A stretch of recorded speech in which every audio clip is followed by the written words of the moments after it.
धुळे शहरातील एकमेव ठिकाण म्हणजे गंगा टाइल्स सप्लायर शॉप। आमच्याकडे सर्व प्रकारच्या टाइल्स उपलब्ध आहेत।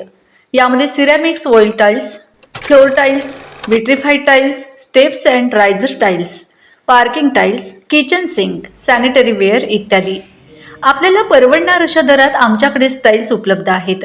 यासाठी एकदा अवश्य भेट द्या।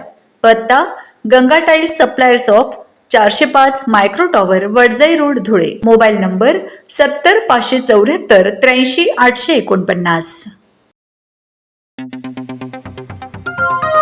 आपण बघत आहात डिजिटल इंडियाचे डिजिटल न्यूज।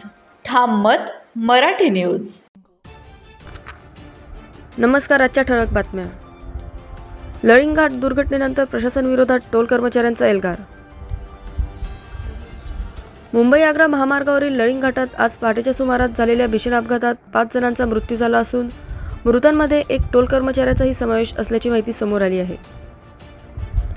या दुर्घटनेनंतर संतप्त टोल कर्मचाऱ्यांनी आक्रमक भूमिका घेत थेट रस्ता रोको आंदोलन सुरू केले आहे। टोल कर्मचाऱ्यांचा आरोप आहे की महामार्गावर काम करणाऱ्या कर्मचाऱ्यांना कोणतीही सुरक्षितता पुरवली जात नाही। वारंवार अपघात होत असतानाही प्रशासनाकडून आवश्यक उपाययोजना करण्यात येत नसल्याने कर्मचाऱ्यांमध्ये तीव्र नाराजी व्यक्त होत आहे। अपघातानंतर घटनास्थळी वाहने हटवण्यासाठी क्रेनची मोठ्या प्रमाणावर गरज होती, मात्र वेळेत क्रेन उपलब्ध करून देण्यात आली नसल्याचा आरोप देखील आंदोलनकर्त्यांनी केला आहे। जोपर्यंत राष्ट्रीय महामार्ग प्राधिकरणाचे अधिकारी घटनास्थळी येत नाही आणि ठोस आश्वासन देत नाही तोपर्यंत आंदोलन मागे घेणार नाही असा पवित्रा टोल कर्मचाऱ्यांनी घेतला आहे।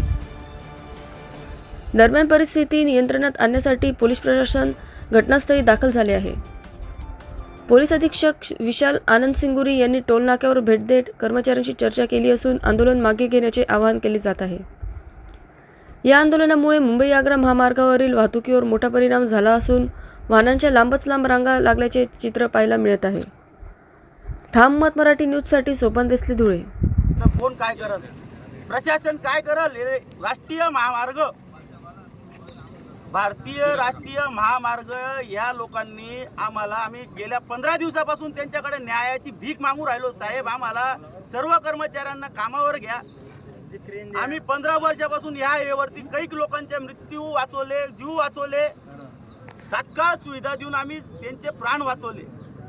आज राष्ट्रीय महामार्गाने जे 15 दिवसापासून आमचं आंदोलन चालू आहे, त्यांनी आम्हाला फक्त पुढं ढकलत करून त्या गोष्टीचं नुसतं आश्वासन दिलं, परंतु 70 कर्मचारी होते, 80 कर्मचारी होते। आम्ही जवळजवळ लेबर कमिशनर साहेबांकडे केस दाखल केलेली असूनही आज त्यांनी आमच्या कोणत्याच पाठपुरावे केले नाही। एका कॉन्ट्रॅक्टरनी घेतल्या कारणानं त्यांची काय गोचळ माचळ चालू आहे ते आम्हाला माहीत नाही। साहेब, आज त्यांनी राष्ट्रीय महामार्गावरती पुरी सुविधा, रिकव्हरी व्हॅन, ॲम्ब्युलन्स, फायर, या ॲम्ब्युलन्स होती, परंतु रिकव्हरी व्हॅन आज किंवा हॅड्रा तिथं राहिला असता आमच्या सोबतीला, तर आज तो जो व्यक्ती अडकलेला होता त्याला 10 मिनिटांमध्ये मोजून आम्ही काढलो असतो।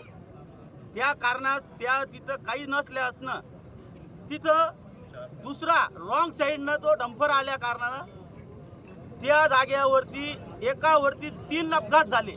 आमचा कर्मचारी त्या समोरचा अडकलेल्या व्यक्तीला काढण्यास मदत करत होता।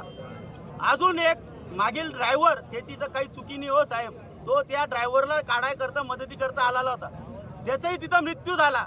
आता याच्यात सगळ्यात मोठं म्हणायला गेलं तर हे राष्ट्रीय महामार्गांचाच हा जबाबदार आहे, कारण पीडी साहेब सगळ्यात मोठा जबाबदार पीडी साहेब यांनी आतापर्यंत या टेंडरची सगळी सेटलमेंट होऊन गेली असते, सर्व कर्मचाऱ्यांना कामावर घेऊन घेतलं असतं, तर आज या हायवेवरती रिकव्हरी व्हॅन, फायर, ॲम्ब्युलन्स, हॅड्रा या सगळ्या गोष्टी राहिल्या असत्या।